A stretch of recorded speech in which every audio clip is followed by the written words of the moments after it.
Financial abuse atau kekerasan finansial merupakan tindakan mengontrol atau memanipulasi dan pembatasan akses terhadap sumber daya keuangan keluarga oleh seseorang kepada pasangan atau anggota keluarga lainnya.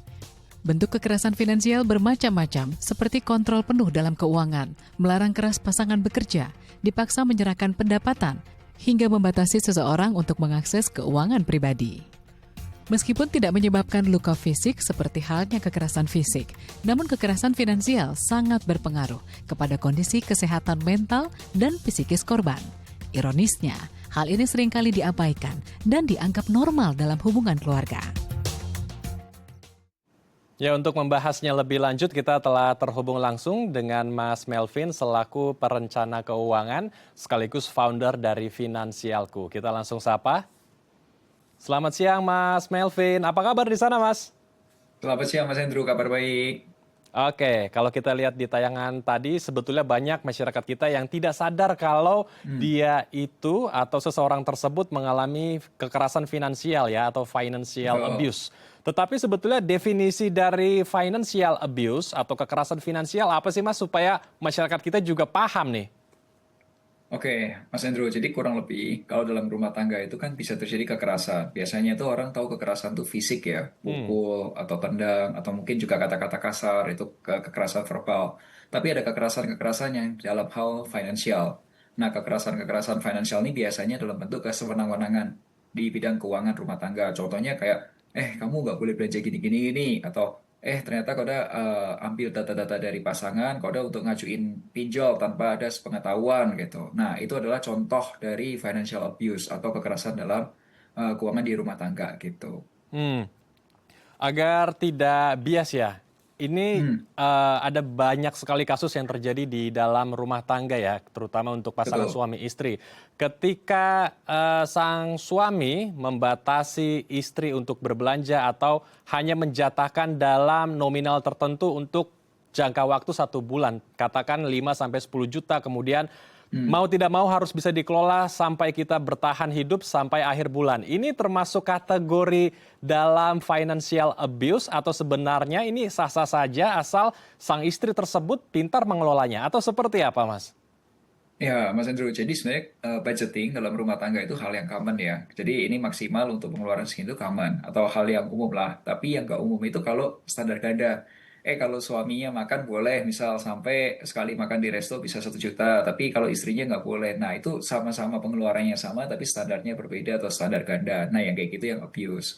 Tapi kalau memang di rumah tangga, karena lihat, oke nih kita punya penghasilan katakanlah 10 gitu per bulan, 10 juta. Kalau kita cuma bisa maksimal untuk keluar makan tuh per sekali makan misal 200 atau 300 ribu, suami istri sama. Ya sebenarnya itu memang budgeting aja, part of the budgeting gitu.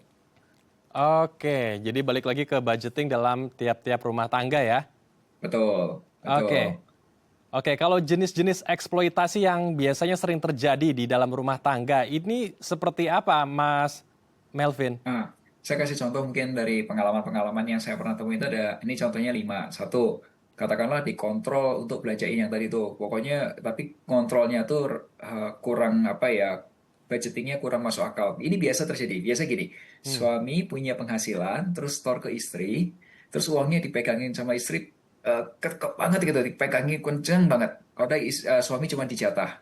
Nah, karena suami dijatah dan merasa kurang, akhirnya dia cari penghasilan tambahan, terus kalau sudah punya penghasilan lain yang tidak dilaporkan ke istri. Itu dampaknya. Nah, itu sering jadi masalah.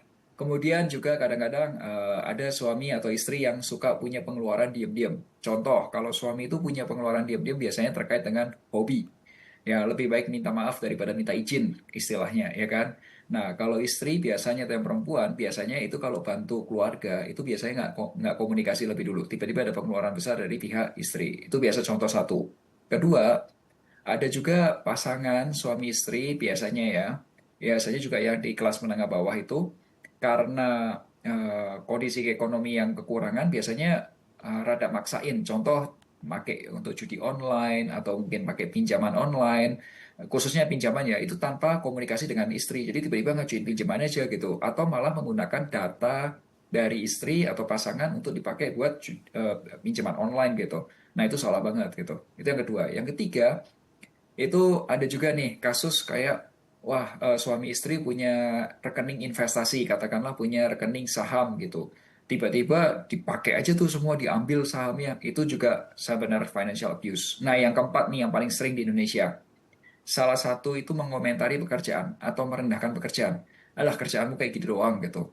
Mana bisa kaya, udah mendingan keluar aja. Udah nggak usah, kamu mendingan keluar aja deh dari kerjaan kamu. Demi anak, kamu harus ngurus anak gitu. Atau kamu bolehnya kerja di tempat ini aja ya, kamu nggak boleh kerja di situ ya, dipaksa gitu. Itu yang nomor empat. Yang terakhir kayak, nih, masalah karena kontrol sumber dayanya. Misal kayak gini, tadi yang saya bilang, kalau suami kalau keluar makan boleh sampai 200-300 ribu sekali makan, tapi kalau istri cuma boleh maksimal 100 ribu. Jadi kayak ada standar ganda. Kalau ada juga membuat keputusan-keputusan keuangan yang signifikan tanpa ada masukan. Tiba-tiba belanja moge gitu, tanpa dikasih tahu ke istri atau ganti knalpot, bilangnya katakannya knalpotnya 1 juta, padahal kalau aslinya lebih dari segitu gitu. Nah itu juga nggak benar tuh. Terus kemudian juga ambil uang pasangan diam-diam, itu juga nggak benar gitu. Nah itu contoh aja. Dan terakhir di Indonesia, ini yang paling sering.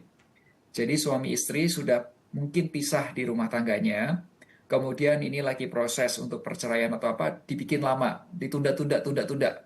Nah, sang istri yang tadinya ibu rumah tangga, nggak punya kemampuan untuk menghasilkan atau nggak punya penghasilan itu, ditunda-tunda sambil dikasih uang untuk tunjangan ke anaknya dikit-dikit, dikit-dikit, dikit. Jadi disiksa pelan-pelan gitu secara keuangan gitu. Nah, itu salah satu yang paling sering terjadi. Itu, Hmm, Mas Andrew. oke, luar biasa. Jadi harus ada keterbukaan dalam perilaku keuangan ya di dalam rumah tangga ya. Betul, betul. Nah, itu contoh-contoh aja yang sering Hmm. terjadi di Indonesia tuh. Gitu. Oke. Nah, membahas tentang perilaku keuangan ini kan luas sekali ya. Nah, saya mau Hmm. masuk ke dalam yang mana ketika ada sang suami yang mengarahkan sang istri atau menyuruh istrinya yang sebelumnya bekerja, kemudian resign, tidak bekerja untuk mengurus di rumah saja, sehingga sang istri hanya menjadi ibu rumah tangga atau istri rumah tangga saja begitu ya. Nah, ini apakah sebetulnya juga masuk dalam ranah eksploitasi atau sebetulnya sah-sah saja asal sang suami juga memiliki kemampuan ekonomi yang mumpuni sehingga bisa menghidupi dua orang, dirinya dan sang istri di rumah? It's a good question, Mas Hendro. Kalau di tempat rumah tangga, sebenarnya kalau si istrinya dan suaminya itu berkomunikasi dengan baik dan akhirnya itu ada kesepakatan bersama, boleh. Itu bukan abuse. Tapi abuse itu kalau, udah kamu istri, udah mendingan kamu di rumah aja. Nggak usah kerja, nggak boleh kerja. Pokoknya cukup nggak cukup dari uang saya kerja. Hmm. Ya, padahal tadinya suami misal katakanlah penghasilan 10, istri penghasilan 10, total satu rumah tangga 20 juta. Tapi istri dipaksa untuk nggak usah kerja, hidup tinggal setengah. Nggak udah kehidupan jadi turun gitu, kayak apa, kualitas hidupnya turun gitu. Nah, itu abuse. Tidak begitu caranya. Jadi jangan sewenang-wenang gitu kata kuncinya. Jangan sewenang-wenang ya. Jadi sebaiknya harus tetap berkomunikasi dari dua belah pihak tersebut dan Tuh. mencari solusi ya, bagaimana sebaiknya agar tidak ada tindakan-tindakan abuse dalam finansial ya. Ya, betul, betul. Oke. Agar kita bisa memiliki sistem alarm dini, punya early warning system begitu ya dalam financial abuse, ciri-ciri awal ketika orang sudah masuk ke ranah sana apa saja, Mas? Nah, tadi tuh Mas, ciri-ciri awalnya itu kalau sudah tipikalnya biasanya ya, kata orang itu, kalau seseorang itu sudah mulai secara keuangan tuh naik, terus kemudian dia merasa sewenang-wenang. Oh, kamu nggak boleh ini, oh kamu nggak boleh itu. Atau tiba-tiba dia mulai melakukan pencurian-pencurian kecil-kecilan, ambil-ambil uang gitu. Atau yang ketiga juga mungkin karena kondisi keuangan, kalau udah kepepet, akhirnya apa? Akhirnya larinya ke kayak judi online yang sebenarnya ilegal gitu. Itu sudah red flag gitu. Itu sudah sebaiknya lebih baik dikomunikasikan dari awal gitu. Oke, nih jaga-jaga nih kalau udah kayak gini, sebaiknya apakah ketemu sama yang lebih ahli atau seperti apa, itu lebih baik dikomunikasikan di awal gitu, Mas. Oke, baik. Menarik sekali perbincangan kita, Mas Hmm. Melvin. Kita akan lanjutkan namun usai jeda ya, Mas. Oke. Pemirsa kami akan kembali usai jeda tetap di Halo Indonesia.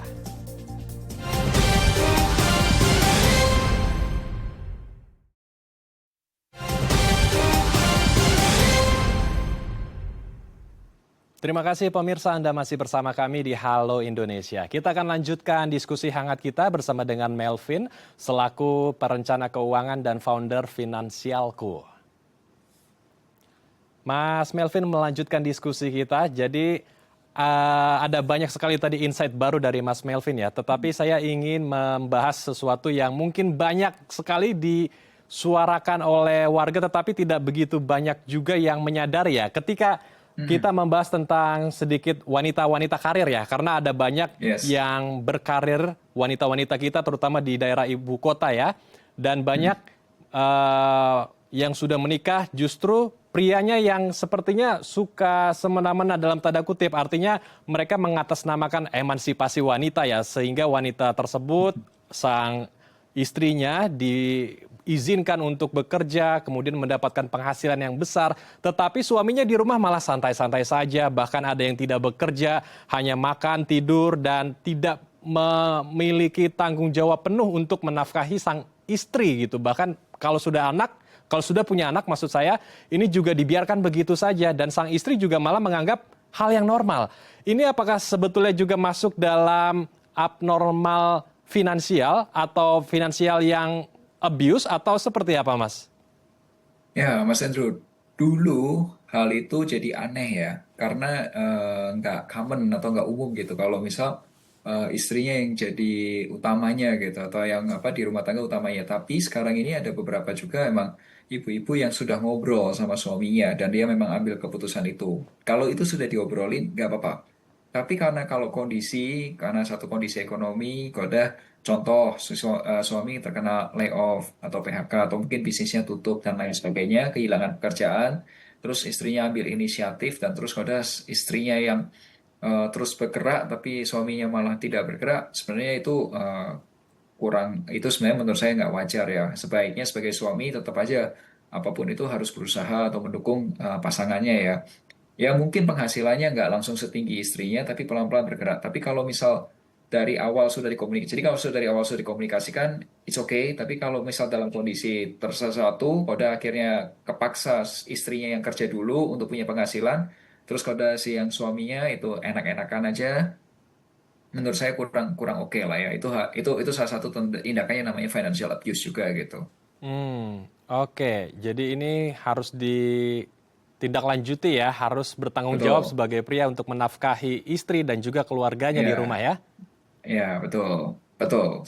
Oke, jika abnormal use atau abuse finansial ini terus terjadi dan tidak diantisipasi, apa sebetulnya dampak buruk yang akan terjadi? Apakah tidak stabilnya keuangan dalam rumah tangga dan justru nanti akan lari juga ke pinjol-pinjol?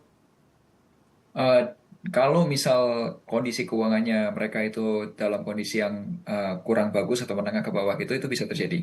Pinjol, kemudian juga tadi judi online dan atau tindakan kriminal lainnya itu bisa sangat terjadi.